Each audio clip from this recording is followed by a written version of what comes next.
Hello everyone, my self Ramesh Thakur और मैं आप सभी का अपने YouTube channel physics is easy at the Ramesh Thakur पर स्वागत करता हूं। और आज हम बात करेंगे एलसीआर सर्किट की। एलसीआर सर्किट की बात करेंगे। एलसीआर सर्किट,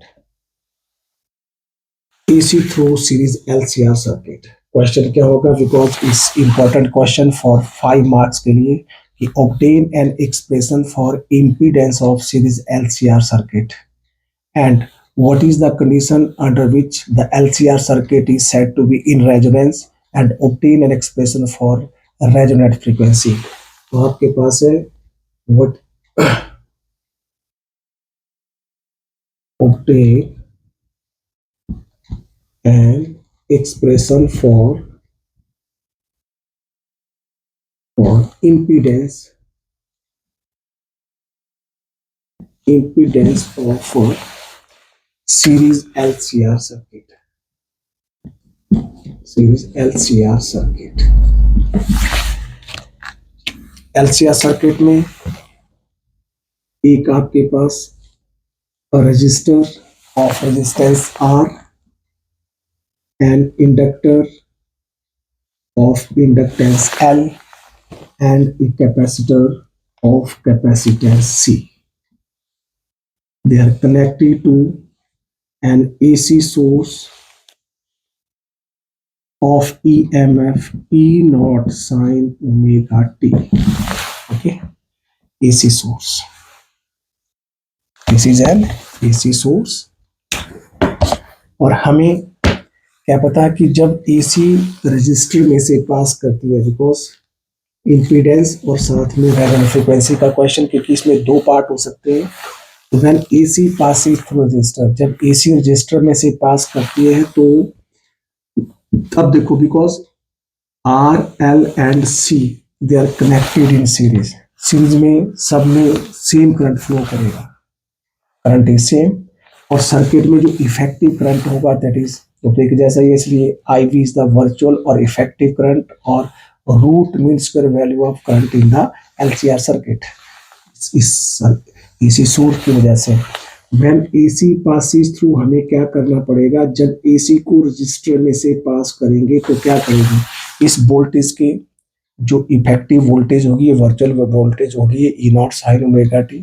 तो जो वर्चुअल वोल्टेज होगी सर्किट की, वो हमें क्या करना पड़ेगा, निकालनी पड़ेगी।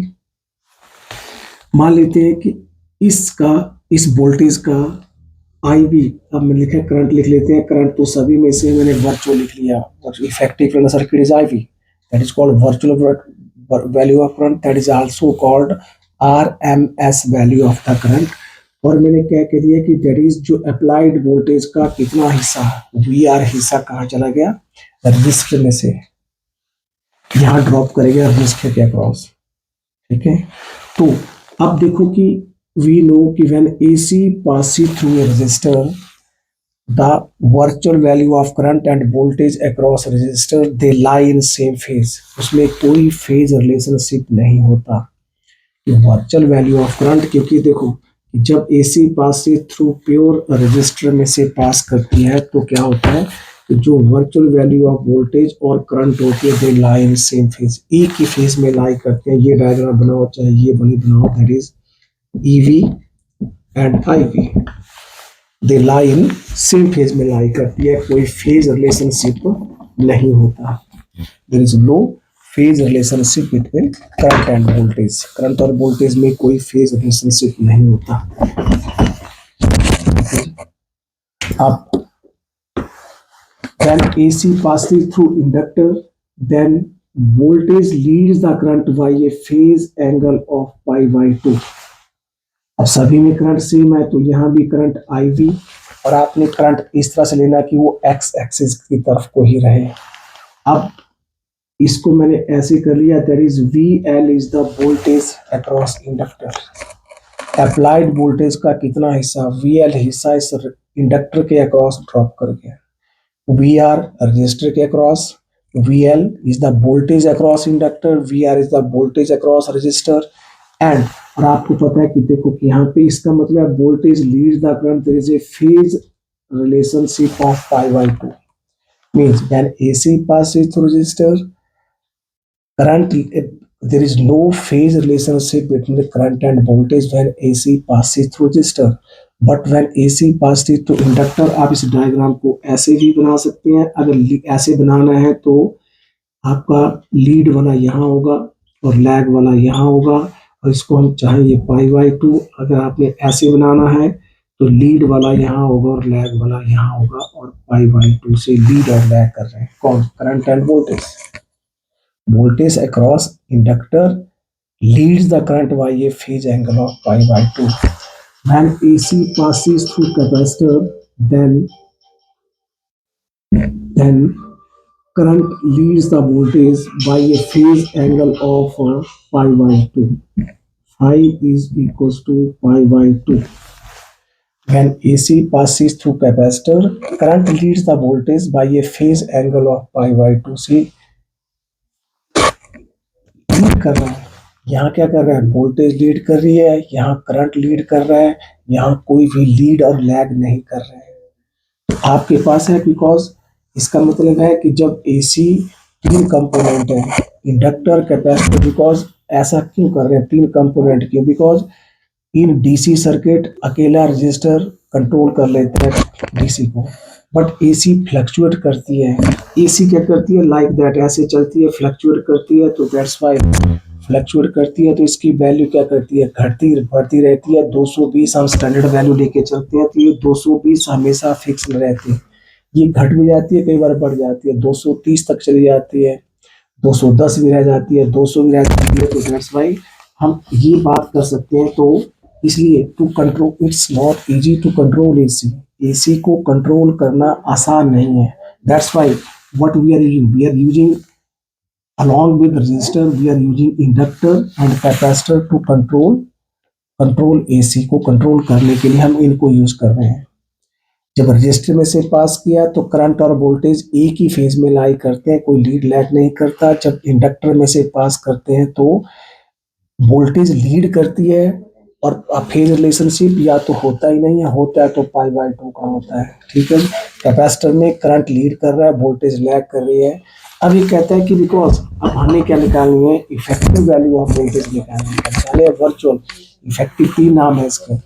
अब करंट सब में सेम है, इसका मतलब है इसका इक्विवेलेंट सर्किट बनाओ तो ऐसे बन सकता है, लाइक दैट, आप इसको ऐसे कर सकते हैं, लाइक दैट।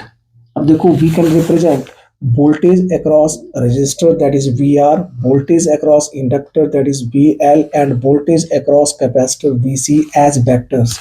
इसको उठा के यहाँ रखें तो क्या होगा, सबका IV, तो क्योंकि हम तो वी कैन रिप्रेजेंट, क्या बोला हमने, we can represent voltage across resistor, voltage across inductor and voltage across capacitor as vectors. इसको रखा तो मैंने इसको वेक्टर लिख लिया, फॉर एग्जांपल इसको मैंने वेक्टर लिख लिया, दैट इज इक्वल्स टू, मैं इसको वेक्टर लिख रहा हूँ, that is equals to OA लिख लिया मैंने इसको, that is equals to VR vector, because VR is the voltage across resistor. इसको उठा के रखा, करंट उधर चला गया, इधर मैंने लिख लिया, दैट इज इक्वल टू, इसको मैंने OB लिख लिया, that is equals to VL। VL is the voltage across inductor, VR is the voltage across resistor। फिर इसको रखा तो I भी वहां चला गया, और यहाँ लिख लिया, that is equals to OC लिख लेते हैं, that is equals to VC। VL stands voltage across inductor, VR stands for voltage across resistor, and VL stands for voltage across capacitor। Okay, what we did, we can represent voltage across, that is OA is equals to VR, and OB is equals to VL, and OC is equals to VC। What I did, I represent voltages across resistor, inductor and capacitor, क्योंकि हमें पता है series combination में current change नहीं करता, केवल voltage अलग अलग है। इस सर्किट की इफेक्टिव वोल्टेज देखनी है हमने कितनी है उनकी, उसको बोलते हैं वर्चुअल वैल्यू ऑफ वोल्टेज। इसका मतलब देखो, there are two vectors OB and OC, when two vectors are pointing along a line, एक आपके पास क्या है, एक VL है और एक VC है, दे आर, उनके बीच का फेज रिलेशनशिप है पाई और 180। इसका मतलब है कि voltage across inductor and voltage across capacitor, they they are acting at an angle of 180 degree to each other. When two vectors are pointing along a line in opposite direction, then the resultant also lie on the same line and will point in the direction of the bigger vector and is equal to their difference. इसका मतलब है VL VC का मैंने resultant निकाल लिया, उसको लिख लिया, that is equal to OD, और OD होगा VL माइनस VC। निकाल लिया, क्या लगाया, ये भी पैरेललोग्राम लॉ का when theta is equals to 180, आपने प्लस में पढ़ा होगा 180 डिग्री। ओके जी। अब देखो हमारे पास दो वेक्टर बच गए, एक OA बचा, एक OD बचा। अब OA OD को मैं ऐसे ऐसे करके देख लो इसको कि लाइक दैट।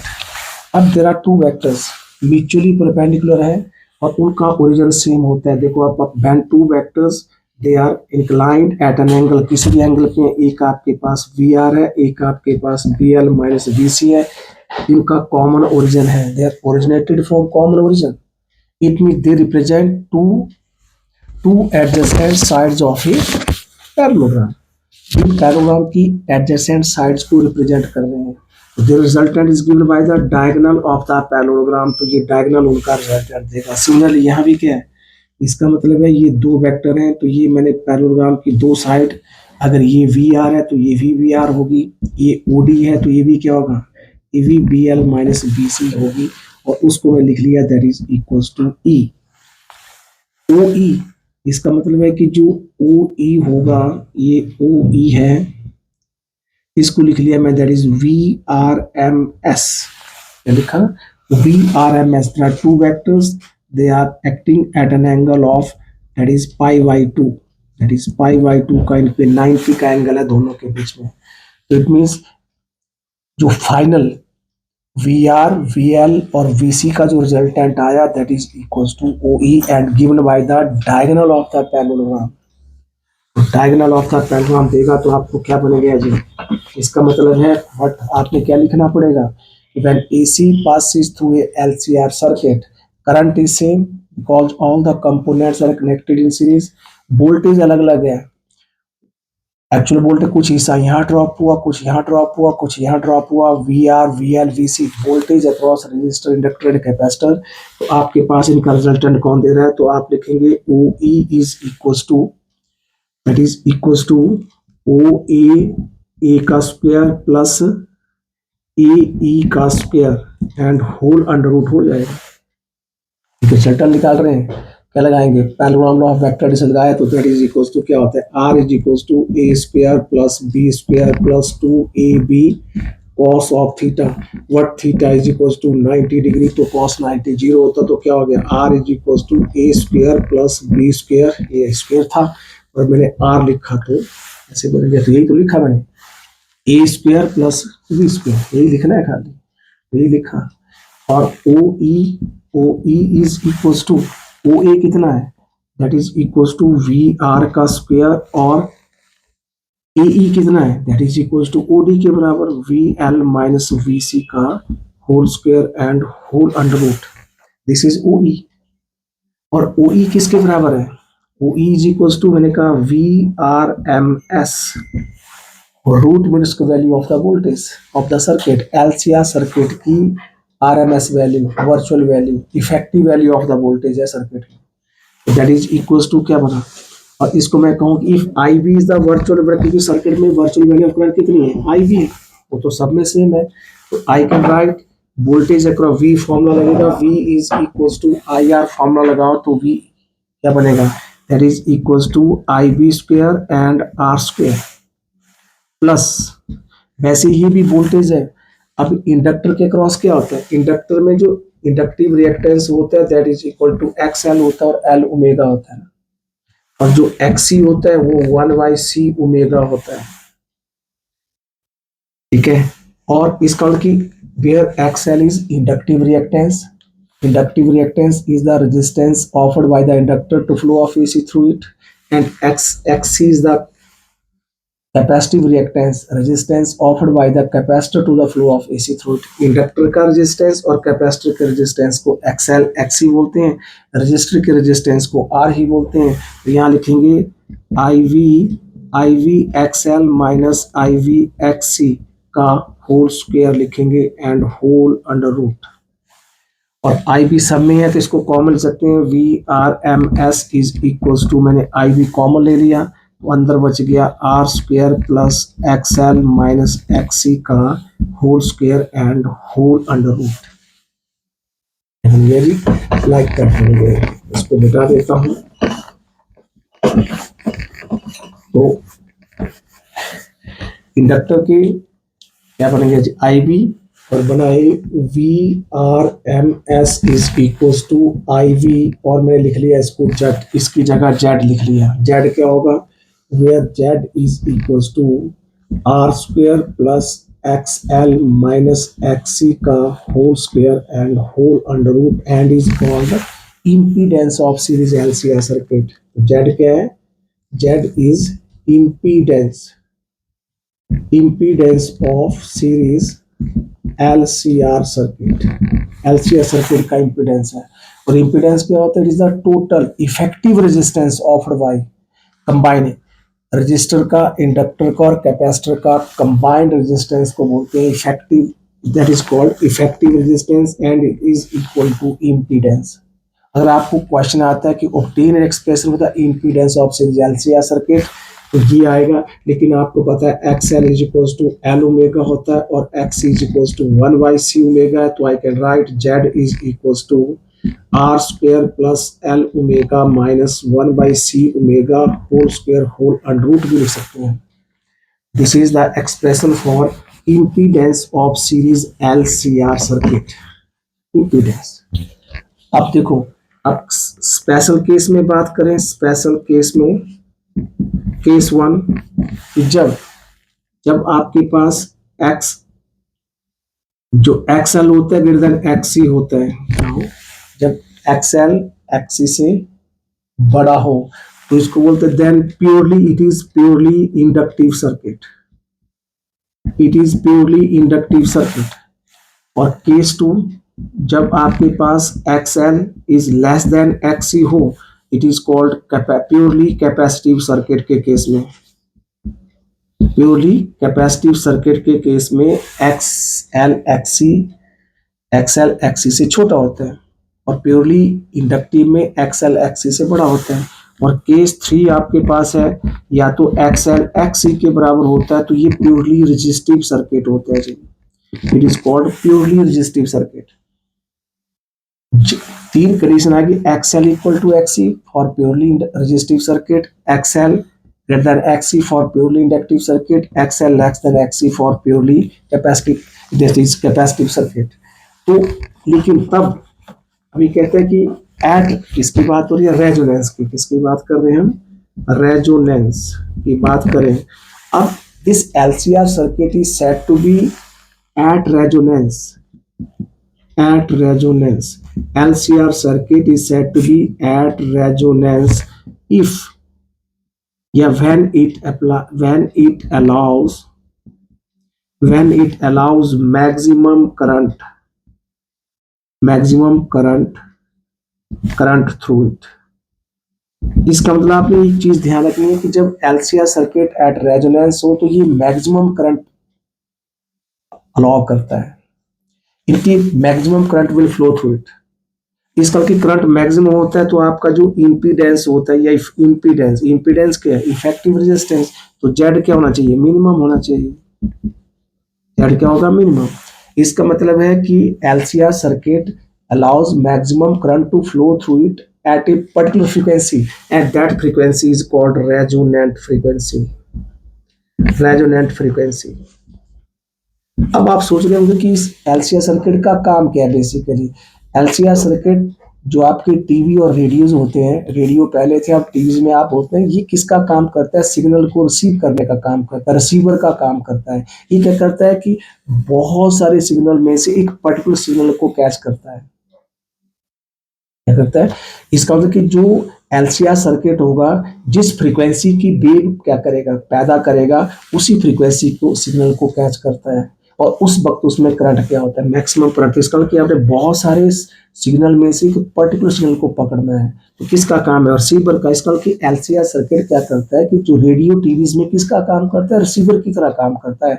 इसका मतलब बहुत सारे सिग्नल, अलग अलग फ्रीक्वेंसी सिग्नल यहाँ यूनिवर्स में हमारे इसमें होते हैं, ब्रह्मांड, उनको आपने किसी एक को पकड़ना है।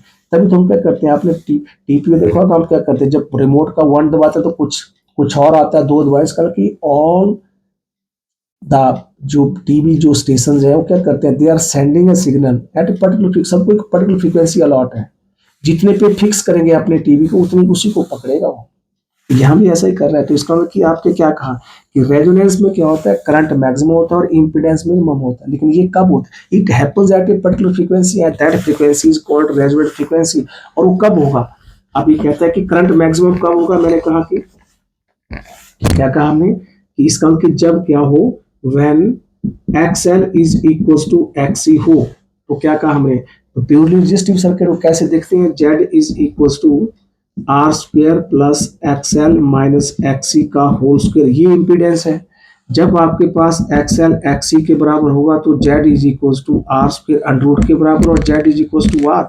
तो इसका मतलब है, इसका कि at resonance LCR circuit behave like a purely resistive circuit, ये ध्यान रखना है। It behave like a purely resistive circuit, Z is equal, impedance किसके बराबर होगा, रजिस्टर के बराबर होगा। एक नंबर का क्वेश्चन बन गया। इसका मतलब है कि at resonance LCR circuit allows the maximum current to flow through it and it happens at a particular frequency। इसका मतलब कि it allows maximum current to flow through it at a particular frequency and that frequency is called resonant frequency and it happens when x equal to x। इसका मतलब है कि जब जब z r के बराबर हो तो आपसे क्वेश्चन पूछ सकते हैं कि भाई xl ग्रेटर देन x होगा, xl लेस देन x होगा, xl इक्वल टू x होगा या xl not equal to x होगा। तो चार ऑप्शन आपको दे दी जाए तो आप क्या बोलेंगे।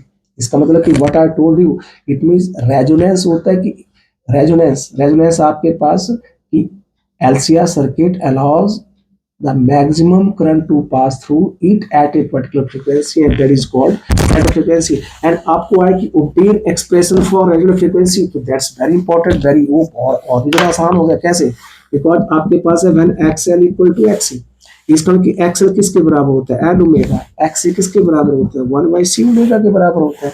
तो omega square is equal to 1/lc और omega is equal to 1/√lc।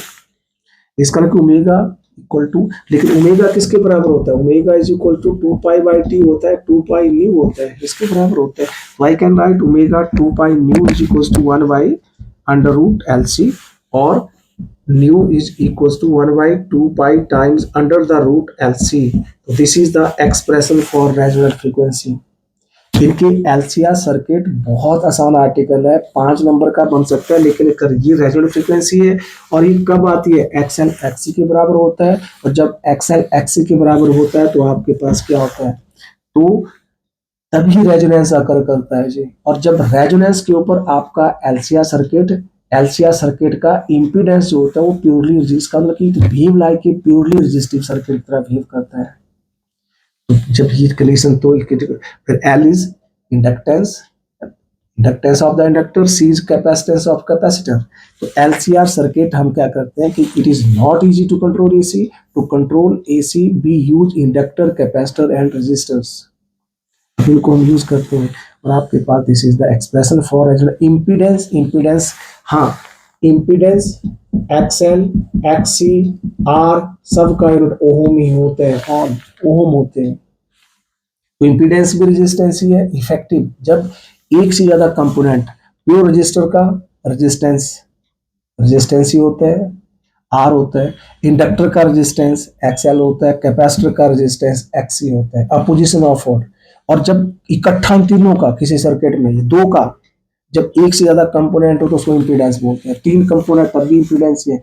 Impedance is the effective resistance opposition offered by the electrical circuit to flow of AC through it, that is called impedance. और उसका unit क्या होगा, ओम ही रहेगा।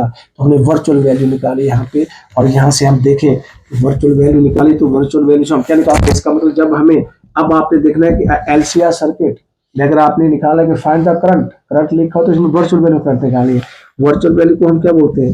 IRMS भी बोलते हैं। इसी को हम ई इफेक्टिव बोले। अगर कुछ ना लिखा हो तो find the current in the circuit, तो कौन सा निकालना? इफेक्टिव करंट निकालना है। मतलब वर्चुअल और ई की बात हुई तो that is equal to VRMS divide by Z. और जेड निकालने के लिए क्या फॉर्मूला लगाना पड़ेगा? जेड निकालना पड़ेगा, देखना पड़ेगा कौन सा सर्किट है।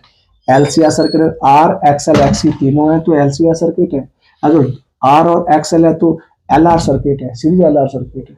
अगर आर एंड सी है, एक्सी है, तो इसका मतलब कि एल आरसी सर्किट है। और एल और एक्सएल एक्सी है तो इसका मतलब एलसी सर्किट है। तो आप लिखते हैं कि एलसीआर सर्किट में obtain an expression for impedance of series LC circuit.